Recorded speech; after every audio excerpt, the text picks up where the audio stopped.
पक्षरु rainbow digital media पक्षरु गोटे वार्षिक उत्सव ये अनुष्ठित होता है। बहुत विशिष्ट वक्ता मान को निमंत्रण करी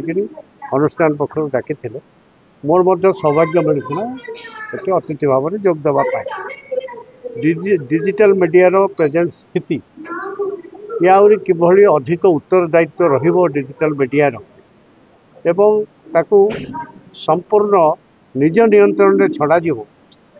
से विषय बहु बौद्धिक मत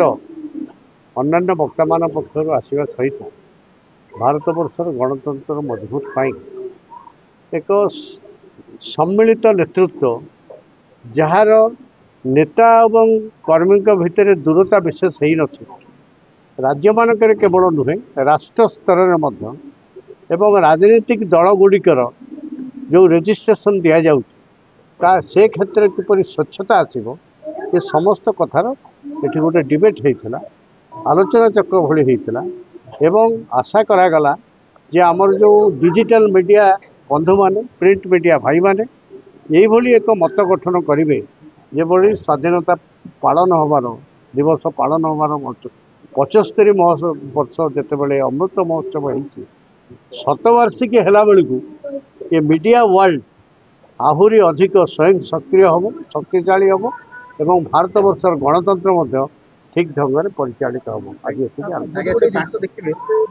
डिजिटल मीडिया हो कि प्रिंट मीडिया हो मीडिया ऊपर गोटे अंकुश लगे देखा कारण आप देखिए भारत हूँ प्रेस फ्रीडम इंडेक्स बहुत तले आपको कौन कह प्रसार भारती बिल भारत वर्ष लोकसभा पास है 77 मसीहा एवं 89 से कार्यकारी है प्रसार भारती बिलटा मु प्रिंट मीडिया को जाऊँ प्रसार भारती बिल जितेबाला टेबल्ड है पार्लियामेंट तार जो उद्देशिका कौन पाई गोटे बिल आसे तार लास्ट पेज रे तार उद्देश्य लिखा जाता लिखागला जे भारत वर्ष में गणतंत्र मैच्योरिटी हो सारी तेणु आंकर लक्षण रेखा कौटी हम वैद्युतिक गणमाध्यम जो मैंने कर्तव्यरत सांबादिक एवं मालिक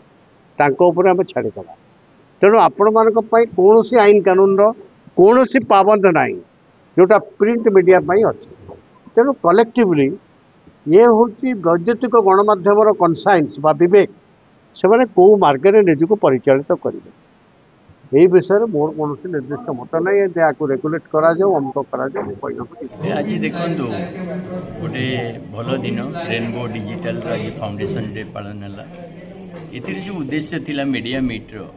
से निरपेक्ष सांबादिकता कथा आसला एवं वर्तमान तथ्ययुक्त समय कौपरी भाव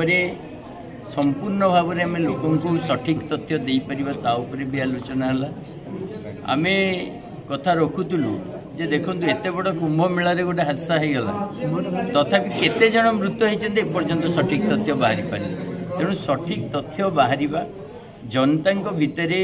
सरकार जो नीति ताकू आलोचना करवा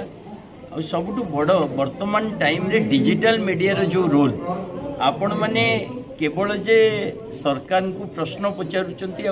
छोटू छोट तथ्य को आनिकी जनता आगे रखुचंती से कथा नुह आपण मानकर जो पहुँच आपण गाँ गंडा ठू आरंभ करी ओडिशार भारत वर्षर प्रत्येक जगार